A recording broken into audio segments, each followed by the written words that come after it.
jučer. Gospođo Antunović, čini se da smo mi to prenapuhali. Ne, meni se čini da je gospodin Žužul govorio o skandalu u diplomaciji, a ja mislim da se ova priča ne odnosi na to.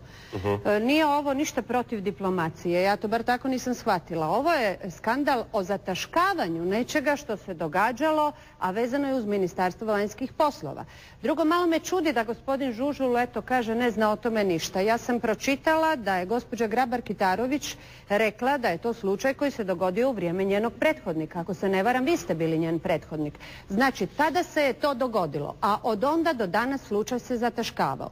U vašem prilogu proziva se državni tajnik, glasnogovornica, poziva se na odgovornost recimo predsjednika države, a ne proziva se ministra koji je odgovoran u to vrijeme, ako je to vrijeme, tako kaže gospođa Kitarović, ja doista ne znam. Vi sve znadete. Ne znam ja ništa, ja čitam novine. Ko je zaslužan, vi znadete koga treba optužiti, koga treba osuditi. Međutim, gospođa Antunović, prošla su vremena u kojem je neko na vašoj poziciji mogao sve znati i sve odlučivati. Još će ispast da sam ja izmislila ove škandale. Ne, oprostite, sve to što ste vi izrekli, ali to je vaš stil. Vi optužujete i osuđujete. Činjenica je da se taj incident dogodio u vrijeme kada sam ja bio formalno još u Ministarstvu vanjskih poslova, ali sam podnio ostavku.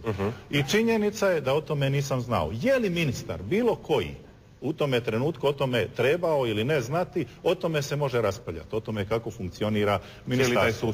Međutim, ja bih mogao ići dalje, pa te ljude na kraju krajeva nisam zaposlio ja, nisu zaposleni u moje vrijeme, provjera nije radila u moje vrijeme, ali to nas ne vodi nigdje. Treba utvrditi koje su činjenice, šta je tu objektivno napravljeno i ko je pri tome pogriješio. I što je bitno da se spriječiti da se to više ne ponovi. Ja samo moram još jedanput ponoviti, nisam ja prozvala vas, gospodine Žužul, to je učinila vaša kolegica, vaša nasljednica na vašem mjestu.